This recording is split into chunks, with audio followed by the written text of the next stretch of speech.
I would like to give the floor to Alan O'Brien. He's an expert working with the European Investment Bank, Jaspers. But what is Jaspers? Alan, would you like to tell us more about your work? What's your role as an advisor to local authorities? And what opportunities are out there for Greek cities as well? The floor is yours. Okay, thank you. There's not much time, so I could probably talk all day about who we are, and I could probably talk for multiple days on SUMPs. But just a quick congratulations again to the Ministry and the team for the event and having such a fantastic attendance, and a thanks for the invitation to speak.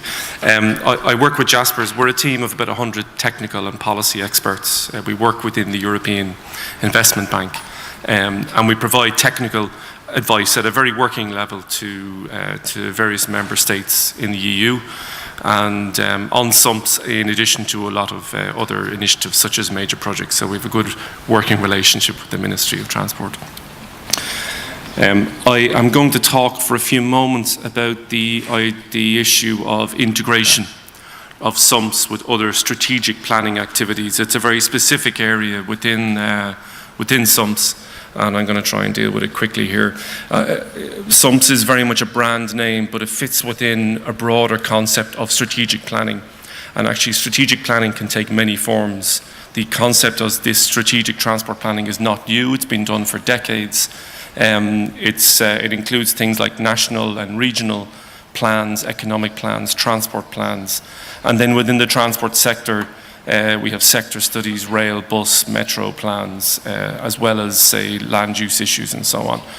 So all quite a common compendium, and they all tend to follow a very similar structure, which starts off with understanding what you need to do. Secondly, preparing the ground for actually identifying the detail of what that means, looking at alternatives, fitting them together, and then presenting them in the form of a very coherent plan. If we look at the scope within a strategic plan in the transport sector, it can cover many issues. And I think this is really where the SUMP starts to pull together a lot of these concepts. At one level, we have policy, so the big decisions that create the ground for us to deliver solutions. We have the infrastructure, which is the built environment, but then we have the operations, which is how we use that built infrastructure, very important in terms of public transport, for example. And if we imagine a hierarchy where we have, for example, policy on one side and infrastructure on the other, and then on the horizontal axis, we have maybe the national level and the local level, and we start to scatter in all the types of transport planning activities that you would typically have seen over the years. Everything from strategies for ports, which are sub-national, through to local public transport plans, which are almost at the very local level, traffic management plans, which are extremely local. And we plot all those. Now, this is not a scientific plot. This is just to show how the different activities spread across the different geographical boundaries. And we start to look at what that means in terms of transport planning. And then we can start to see the concept of national level transport plans, maybe local transport plans, regional plans, which cover all these issues. And the question is then, where does SUMP fit into all this? And typically we want a SUMP to be around here, which is at the local/regional level. But actually the unique thing about the SUMP here is that it cuts across all these different sectoral issues and tries to bring them together in one coherent plan. And the reason we put a dashed line on either side of those is to illustrate the fact that SUMPs may not always go down to a very, very local level, but then they may not always go up to a very national level. They will dip into the regional level. But the question is, you know, city by city and environment by environment, it's about finding the right boundary for that SUMP. Which then brings the question is what do we do at the edge of those boundaries?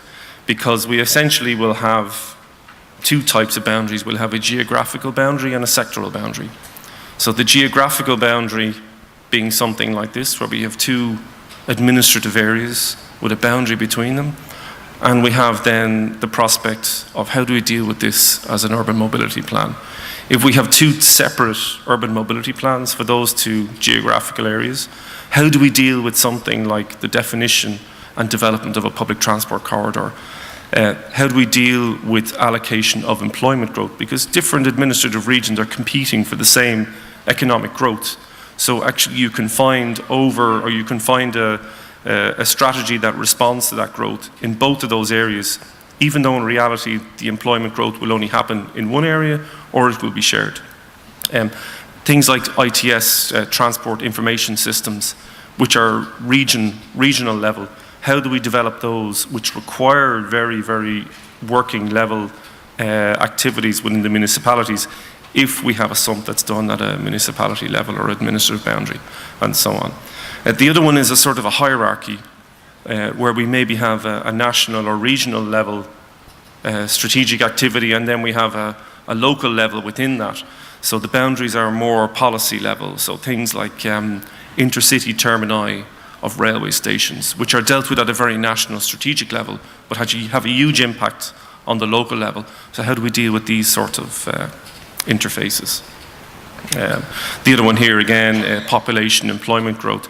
I mean, I don't know the situation in Greece, but in a lot of countries that I work in, you find that individual counties or municipalities will have their own population targets. And if you add all these up to national level, you can end up with very phenomenal rates of national growth because they're targets, they're not actual activities. And this is something where you have that up-down transition of information.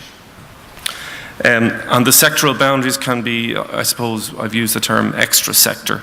So how does the transport plan communicate with, say, the economic development plan, or maybe the tourism strategy for the region, which is a huge aspect that has a huge influence and overlap in transport, environmental management, and maybe chasing some environmental targets for emissions and pollution.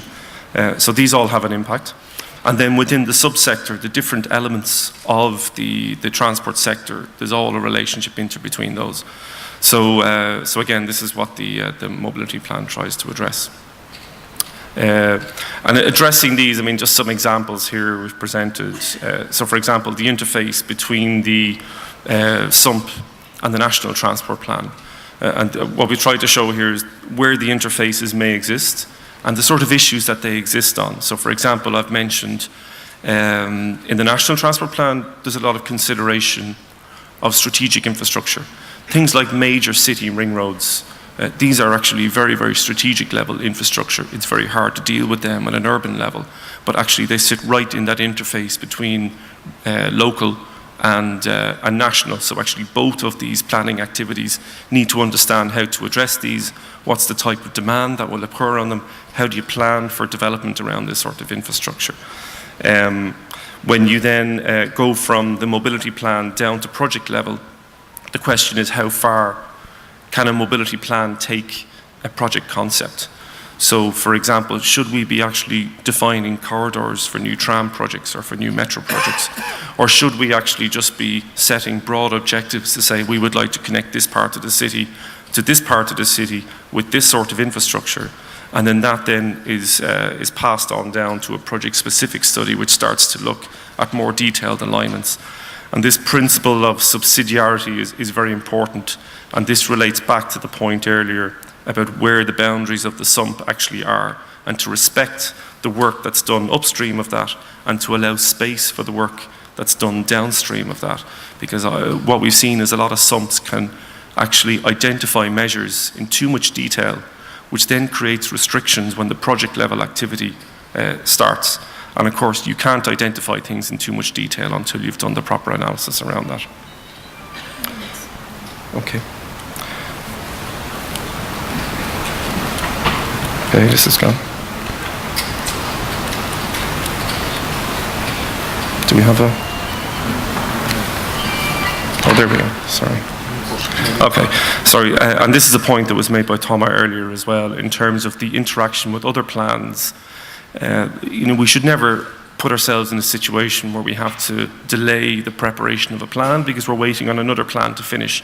And in reality, the preparation and implementation of plans is a cyclical activity which happens every few years. Plans are prepared, there's an implementation phase which will implement some of the plan. The plan is then reviewed after a few years, updated, and the implementation continues.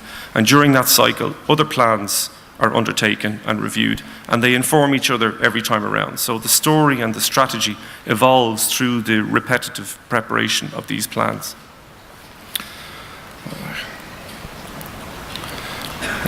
I'll finish off on that. So in terms of what we do, there's two real actions here. The first is during the preparation for a plan, in terms of setting the structures, identifying the interfaces and preparing for those, and understanding what the subsequent lower level strategies will want from this.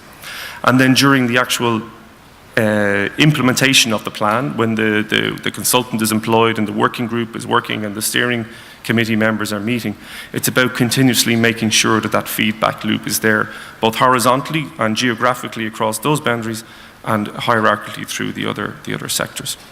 The final comment I'll make is that in our experience, a good plan that's coherent, robust and well communicated is actually the best tool that you'll have for getting access to financing and to investors and to grant funding for the implementation of the subsequent strategies. So a strong plan is a successful city. Thank you very much. Thank you, Alan. Again.